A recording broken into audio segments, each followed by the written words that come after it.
नमस्कार। Vision IAS के news today के इस अंक में आप सभी का स्वागत है। इस अंक में हम आपके लिए लेकर आए हैं यूपीएससी परीक्षा की दृष्टि से महत्वपूर्ण कुछ अहम खबरें। इस अंक के साथ मैं हूँ दिव्या सिंह। आइए सबसे पहले बात करते हैं इस अंक की हेडलाइंस के बारे में। केंद्रीय मंत्रिमंडल ने बैटरी ऊर्जा भंडारण प्रणाली के विकास के लिए व्यवहार्यता अंतराल वित्त पोषण योजना को मंजूरी दी। भारतीय राष्ट्रीय भुगतान निगम ने यूपीआई के लिए नया फीचर लॉन्च किया। One sun one world one grid के लिए ट्रांसलेशन ग्रिड इंटरकनेक्शन पर सम्मेलन नई दिल्ली में आयोजित हुआ। आरबीआई गवर्नर ने फिनटेक कंपनियों से स्व-विनियामक निकाय गठित करने का आग्रह किया। संयुक्त राष्ट्र पर्यावरण कार्यक्रम यूएनईपी मरीन सैंड वॉच ने दुनिया के महासागरों में बड़े पैमाने पर खनन का खुलासा किया। चीन द्वारा बांध के निर्माण के खिलाफ प्रतिक्रिया में भारत सियांग नदी पर बैराज का निर्माण करेगा। और आइए अब खबरों के बारे में गहराई से और विस्तार से जानते हैं। केंद्रीय मंत्रिमंडल ने बैटरी ऊर्जा भंडारण प्रणाली के विकास के लिए व्यवहार्यता अंतराल वित्त पोषण योजना को मंजूरी दी है। बैटरी ऊर्जा भंडारण प्रणाली में नवीकरणीय ऊर्जा स्रोतों से उत्पादित ऊर्जा को भंडारित किया जाता है और फिर ज्यादा जरूरत के समय उसका उपयोग किया जाता है। बैटरी ऊर्जा भंडारण प्रणाली के कुछ उदाहरण हैं: lithium ion battery, lead acid battery और फ्लो बैटरी। बैटरी ऊर्जा भंडारण के लिए 4000 मेगावाट प्रति घंटा की वीजीएफ यानी व्यवहार्यता अंतराल वित्त पोषण योजना की घोषणा पहली बार केंद्रीय बजट 2023-24 में की गई थी। इस योजना की मुख्य विशेषताओं के तहत ये कहा गया है कि वर्ष 2030 से 31 तक 4000 मेगावाट की बैटरी ऊर्जा भंडारण प्रणाली परियोजनाएं विकसित की जाएंगी। बजटीय सहायता के तहत वीजीएफ के रूप में पूंजीगत लागत के 40% तक की वित्तीय सहायता प्रदान की जाएगी। बैटरी ऊर्जा भंडारण प्रणाली परियोजना क्षमता का न्यूनतम 85% विद्युत वितरण कंपनियों को उपलब्ध कराया जाएगा। इस योजना का लक्ष्य 5.5 से 6 रुपए 60 पैसे प्रति किलोवाट घंटा के बीच लेवलाइज्ड कॉस्ट ऑफ स्टोरेज प्राप्त करना है।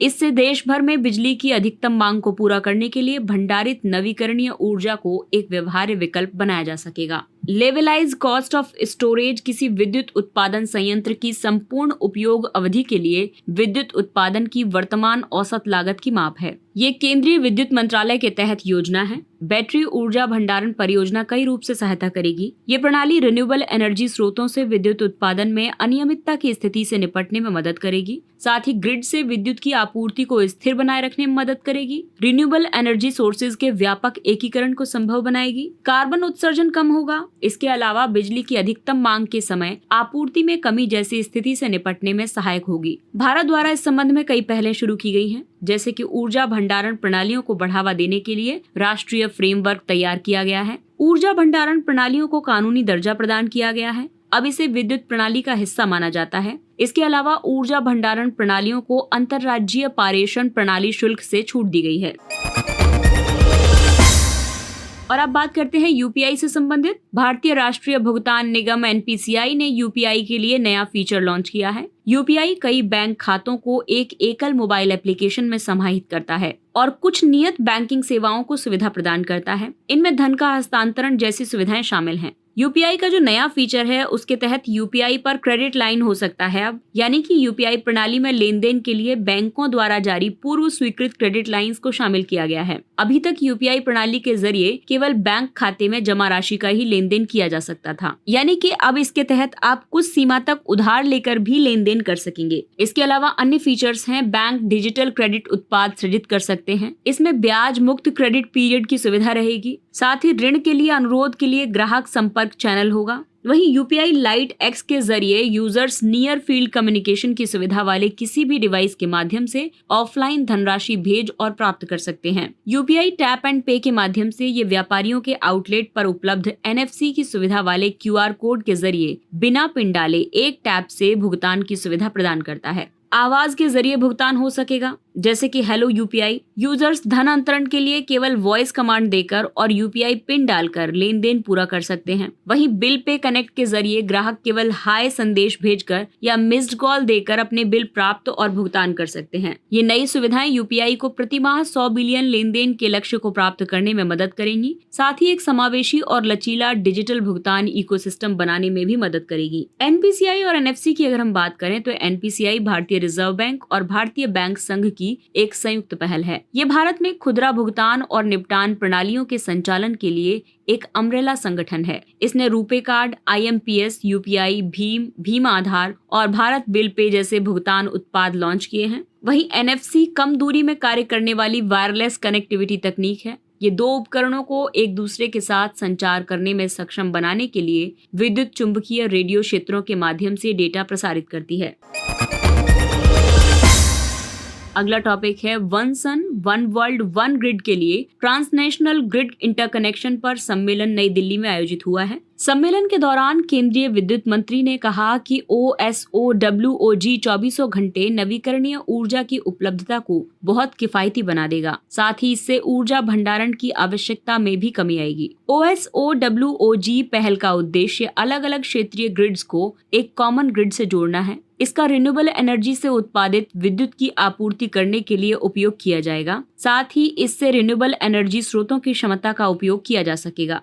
इस पहल का नेतृत्व भारत और यूनाइटेड किंगडम, अंतर्राष्ट्रीय सौर गठबंधन तथा विश्व बैंक समूह के सहयोग से कर रहे हैं। One sun one world one grid को 3 चरणों में बांटा गया है। पहले चरण में मध्य पूर्व, दक्षिण एशिया और दक्षिण पूर्व एशियाई ग्रिड्स के साथ भारतीय ग्रिड को जोड़ा जाएगा। चरण 2 में प्रथम चरण के क्रियाशील ग्रिड को अफ्रीका में नवीकरणीय संसाधनों के पूल से जोड़ा जाएगा और तीसरे चरण में वैश्विक स्तर पर ग्रिड्स को एक दूसरे से जोड़ा जाएगा। हालांकि ट्रांसनेशनल ग्रिड इंटरकनेक्शन से काफी चुनौतियां भी जुड़ी हुई हैं। एक बड़े भौगोलिक क्षेत्र में निरंतर विद्युत आपूर्ति करने वाली ग्रिड प्रणाली का क्रियाशील रहना बड़ी चुनौती है। इसके अलावा इसकी लागत को साझा करने वाली व्यवस्था पर सहमति बनाना भी एक बड़ी चुनौती है, क्योंकि इस पहल में धनी और गरीब दोनों तरह के देश शामिल हैं। आपको बता दें कि भारत ने पहले ही अपने पड़ोसी देशों के साथ सीमा पार विद्युत इंटरकनेक्शन स्थापित किए हैं। इनसे नेपाल, बांग्लादेश और म्यांमार को बिजली का निर्यात किया जा रहा है, जबकि भूटान से आयात किया जाता है। वर्ष 2018 में बिम्स्टेक ग्रिड इंटरकनेक्शन पर एक समझौता ज्ञापन पर भी हस्ताक्षर किए गए। अंतर्राष्ट्रीय सौर गठबंधन भारत और फ्रांस की एक संयुक्त पहल है, जिसका उद्देश्य सौर ऊर्जा समाधानों के उपयोग से जलवायु परिवर्तन के खिलाफ प्रयासों को एकीकृत करना है। इसका विचार 2015 में पेरिस में आयोजित जलवायु परिवर्तन पर पक्षकारों के 21वें सम्मेलन में प्रस्तुत किया गया था।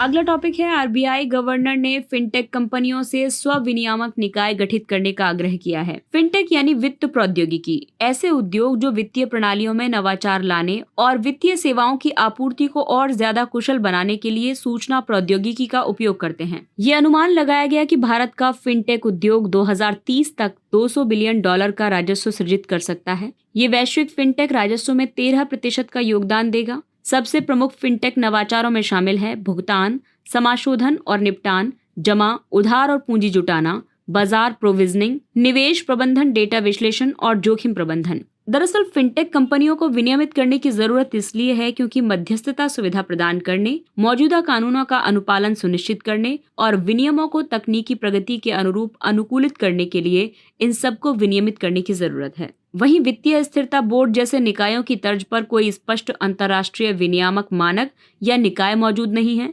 साथ ही तेजी से बदलती तकनीक, जिसमें कि crypto currency, machine learning, artificial intelligence जैसी विकसित होती तकनीकों को विनियमित करने में कठिनाई होती है। डेटा सुरक्षा और गोपनीयता संबंधी जोखिम की अगर हम बात करें तो इसलिए भी इनको विनियमित करने की जरूरत है, क्योंकि प्लेटफॉर्म डाउन टाइम यानी कि उपयोग में अवरोध या फिर सूचनाओं की चोरी वित्तीय सेवाओं को प्रभावित कर सकती है। साथ ही वित्तीय उत्पादों की अत्यधिक ब्याज दरें वसूलने की प्रथा, इसके अलावा फिनटेक कंपनियों का असमान वितरण, जैसे कि अगर हम फिनटेक प्लेटफॉर्म्स को देखें तो ज्यादातर ये शहरी क्षेत्रों में स्थित हैं, जबकि ग्रामीण क्षेत्र अभी भी वित्तीय साक्षरता की कमी का सामना कर रहे हैं। फिनटेक कंपनियों के विनियमन से ये नैतिक आचरण और उचित जोखिम प्रबंधन को बढ़ावा देगा। साथ ही ग्राहक केंद्रित दृष्टिकोण को बढ़ावा मिलेगा, कानून का अनुपालन सुनिश्चित हो सकेगा। भारतीय फिनटेक उद्योग की बात करें तो भुगतान क्षेत्र में है भुगतान bank, mobile wallet, payment gateway, payment in infrastructure जैसे कि ATM और MPOs, और ऑनलाइन वित्तीय उत्पादों की बात करें तो इसमें है ऋण, बीमा, ENPS और म्यूचुअल फंड या ब्रोकिंग आदि। अगली खबर पर्यावरणीय दृष्टि से महत्वपूर्ण है। ये पेपर 3 का टॉपिक है। संयुक्त राष्ट्र पर्यावरण कार्यक्रम UNEP मरीन सैंड वॉच ने दुनिया के महासागरों में बड़े पैमाने पर खनन का खुलासा किया है। मरीन सैंड वॉच समुद्री पर्यावरण में रेत और अन्य तलछट के निष्कर्षण पर पहला वैश्विक डेटा प्लेटफॉर्म है। इसमें उत्तरी सागर, दक्षिण पूर्व एशिया जैसे हॉटस्पॉट शामिल हैं। इस प्लेटफॉर्म को UNEP के तहत एक विश्लेषण केंद्र ग्रिड जिनेवा ने विकसित किया है। UNEP के मुताबिक महासागरों से प्रतिवर्ष लगभग 6 अरब टन रेत निकाली जा रही है। समुद्री रेत निष्कर्षण के प्रतिवर्ष 10 से 16 बिलियन टन तक बढ़ने की आशंका है। ये तटीय और समुद्री पारिस्थितिकी तंत्र को बनाए रखने के लिए प्राकृतिक पुनः पूर्ति दर भी है। जल के बाद रेत, बजरी, एग्रीगेट दूसरे सबसे अधिक दोहन किए जाने वाले प्राकृतिक संसाधन हैं। रेत का उपयोग कंक्रीट, डामर और कांच निर्माण में कच्चे माल के रूप में तथा भूमि सुधार के साथ साथ तटीय क्षेत्रों में बाढ़ सुरक्षा के लिए किया जाता है। समुद्री खनन का प्रभाव ये होता है कि ये तटीय और समुद्री पारिस्थितिकी तंत्र के समक्ष खतरा उत्पन्न कर सकता है। इसमें जल प्रदूषण, पोषक तत्वों की उपलब्धता में परिवर्तन और जल के गंदलेपन से प्रभावित समुद्री जैव विविधता भी शामिल है। समुद्र के बढ़ते जल स्तर और तूफानों के कारण तटीय समुदायों के लिए खतरा पैदा हो गया है। पवन या तरंग टरबाइन जैसी अपतटीय ऊर्जा अवसंरचना के समक्ष जोखिम उत्पन्न हो गया है। साथ ही ये जलभृतों के लवणीकरण को प्रभावित कर सकता है। इससे पहले UNEP की एक रिपोर्ट में समुद्री पर्यावरण में रेत निष्कर्षण पर एक अंतर्राष्ट्रीय मानक स्थापित करने की सिफारिश की गई थी।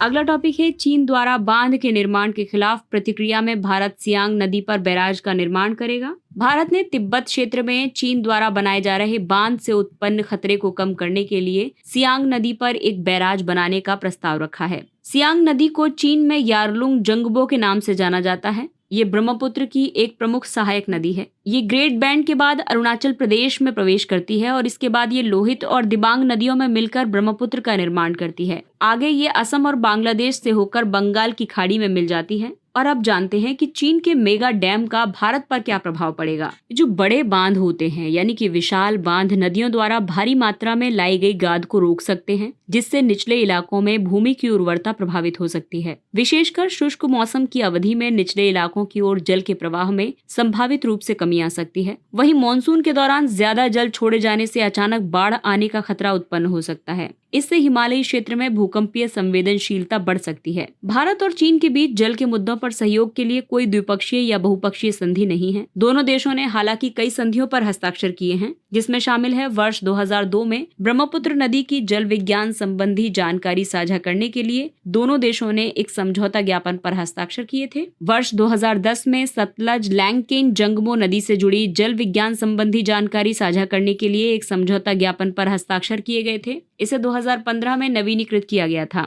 वहीं आपातकालीन प्रबंधन, सीमा पार नदियों से संबंधित मुद्दों आदि पर सहयोग करने के लिए विशेषज्ञ स्तरीय तंत्र का गठन किया गया है।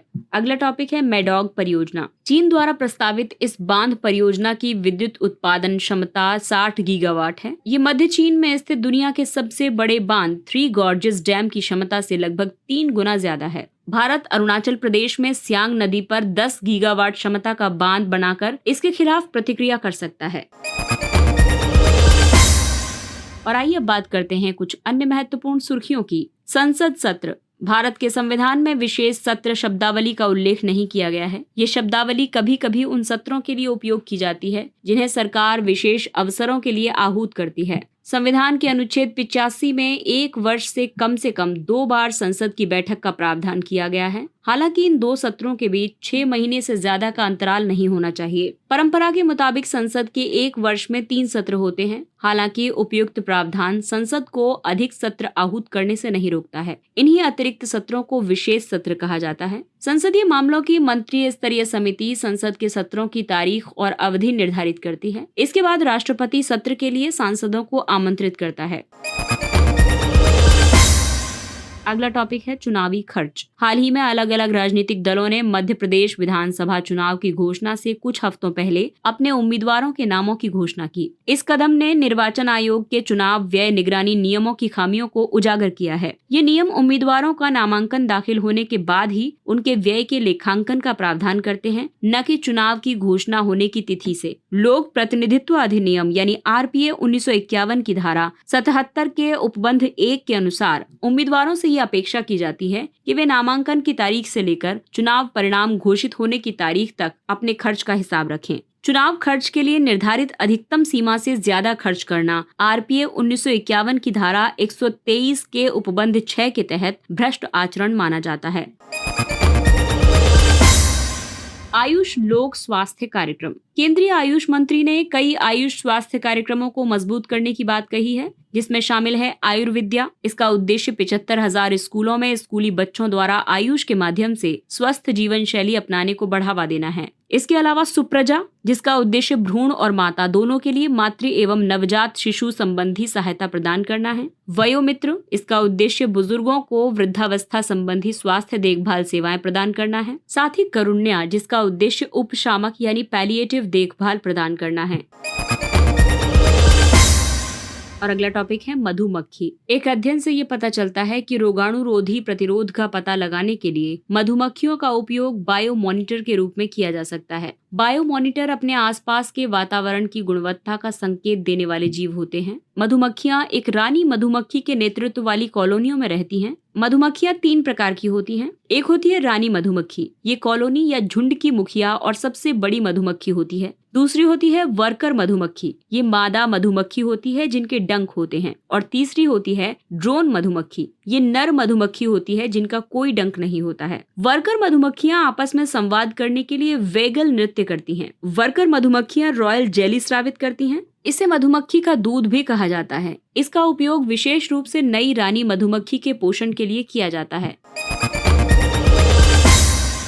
गेटकीपर्स। यूरोपीय संघ ने alphabet, Amazon, Apple, ByteDance, Meta और माइक्रोसॉफ्ट जैसी 6 वैश्विक प्रौद्योगिकी कंपनियों को गेटकीपर्स नाम दिया है। गेटकीपर्स यूरोपीय संघ के डिजिटल मार्केट एक्ट के तहत उच्चतम स्तर की निगरानी के अधीन आने वाली कंपनियां हैं। इसके लिए मानदंड ये है कि ऐसी कंपनियों की यूरोपीय संघ के कई बाजारों में मजबूत आर्थिक स्थिति होनी चाहिए, पिछले 3 वित्तीय वर्षों से बड़ा यूजर बेस होना चाहिए। डिजिटल मार्केट एक्ट अधिनियम का उद्देश्य यूरोपीय संघ में डिजिटल बाजार के असंतुलन को दूर करना है। ये कानून केवल कोर प्लेटफॉर्म सेवा प्रदाताओं पर लागू होता है। जापानी एन्सेफेलाइटिस वायरस। भारतीय चिकित्सा अनुसंधान परिषद के एक नए अध्ययन के अनुसार जापानी एन्सेफेलाइटिस वैक्सीन की प्रभावकारिता लगभग 86.7% है। जापानी एन्सेफेलाइटिस डेंगू, येलो फीवर और वेस्ट नाइल वायरस से संबंधित एक फ्लेवी वायरस है। ये क्यूलेक्स मच्छरों द्वारा फैलता है। ये वायरस मच्छरों, सुअरों या फिर जल पक्षियों के बीच संचरण चक्र में मौजूद होता है। मनुष्य इसका अंतिम होस्ट होता है। इसका मतलब ये है कि इस वायरस का आगे मनुष्य से मनुष्य में संचरण नहीं होता है। जापानी एन्सेफेलाइटिस भारत सहित दक्षिण एशिया में एक्यूट एन्सेफेलाइटिस सिंड्रोम का मुख्य कारण है। वर्तमान में इस बीमारी का कोई उपचार उपलब्ध नहीं है। अब बात करते हैं पुराना किला में उत्खनन की। पुराना किला में नवीनतम उत्खनन से ये पता चला है कि वहां नागरिकों का एक कुलीन वर्ग निवास करता था। उत्खनन में कुषाणकालीन ईंटों का चबूतरा और कुम्हार के भट्टे, लकड़ी की वस्तु में जड़ी हुई सोने की फॉइल, लाल बलुआ पत्थर पर उत्कीर्ण कमल का चिन्ह आदि प्राप्त हुए हैं। गुप्तकालीन ब्रिक जेली से निर्मित फर्श मिला है। पुराना किला का निर्माण मुगल बादशाह हुमायूं ने 16वीं शताब्दी में अपने नए शहर दीन पनाह के एक हिस्से के रूप में कराया था। इसकी प्रमुख स्थापत्य विशेषताएं हैं। इसमें किला कोहना मस्जिद, शेर मंडल, लाल दरवाजा और खैरुल मंजिल आदि। यहाँ की खुदाई से दिल्ली के लगभग 3000 वर्ष के निरंतर इतिहास का पता चलता है।